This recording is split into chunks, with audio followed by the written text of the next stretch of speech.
Please welcome William Jefferson Clinton, founder and board chair of the Clinton Foundation and 42nd President of the United States, and Chelsea Clinton, vice chair of the Clinton Foundation.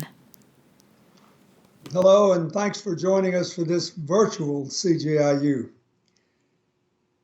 We're driving action around the COVID-19 epidemic, and I hope that wherever you're turning in, you, your family, and loved ones are staying safe. Like all of you, I've been looking forward to this weekend and being at the University of Edinburgh. I can't thank them enough for all their support, and I am delighted to say that we're still going to Edinburgh just a year later. Next year, CGI U will be there April 9th through April 11th.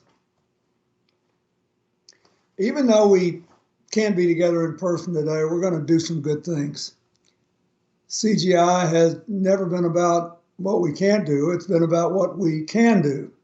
And now, of course, we're being challenged in a new and very different way.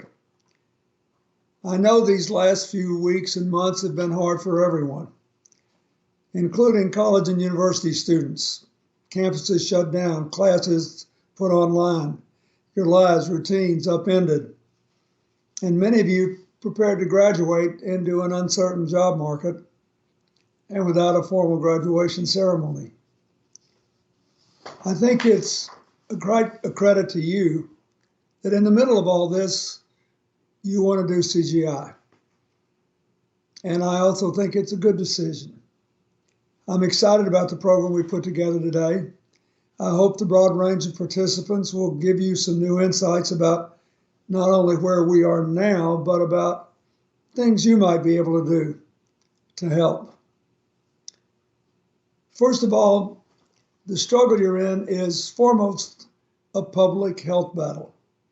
It's being waged at local, state, and national levels all around the world. And some countries are also deeply involved in cooperation with international institutions like the World Health Organization. We can't get back to normal until we've got control of this virus and we can keep it under control. And that may take longer than we wish. It's already taken longer than we wish. But there are a lot of moving parts, a lot of complicating factors, including in the United States, the very significant racial disparities and income disparities in exposure to the virus and in its mortality rate. So we have to deal with all these things.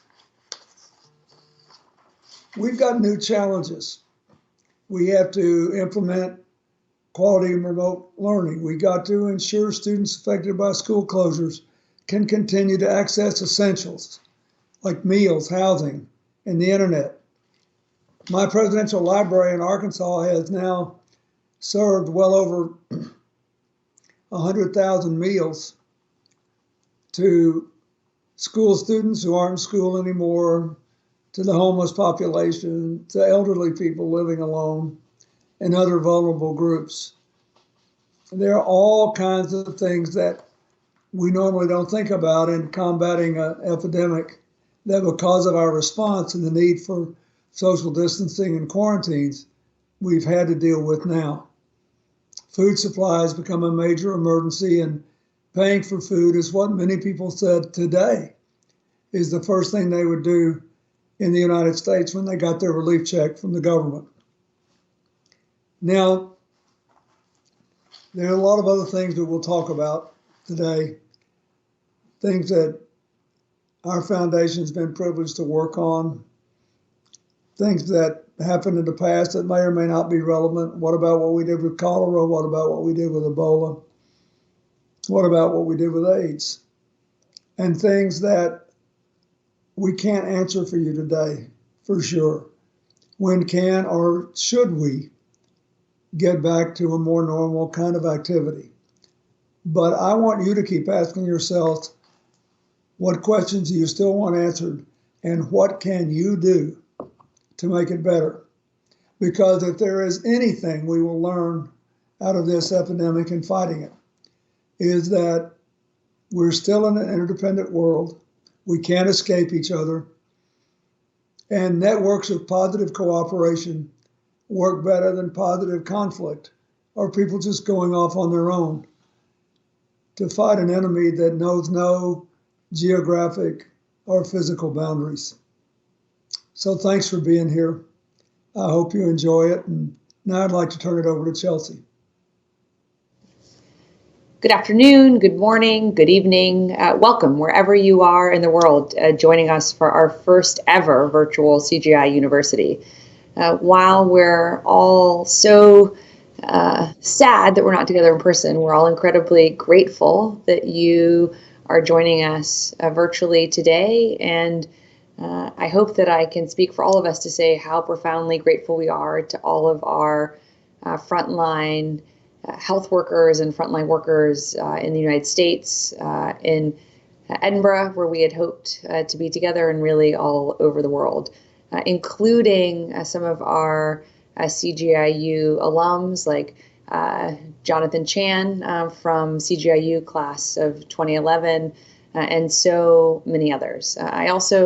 I just want to say how grateful we are to Adriana Schneider, Maria Luisa Popescu, and Sam Warrock from the CGI U classes of 2017, 2010, and 2016, respectively, for all of the work they're doing to create a robust, flexible, and useful online platform for everyone who's affected by COVID-19 to kind of share what they're learning with one another, and hopefully to learn together.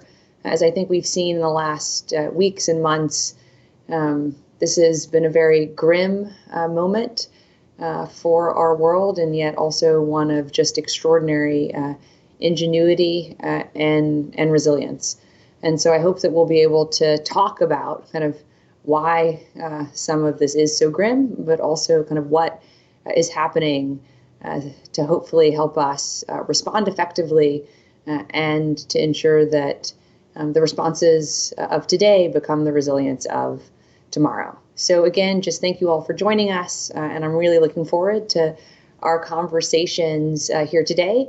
And I hope, as ever, you'll let us know at CGI U what we can be doing to help you in your commitments and in your responses to COVID-19 in the days and weeks, months ahead. Thank you.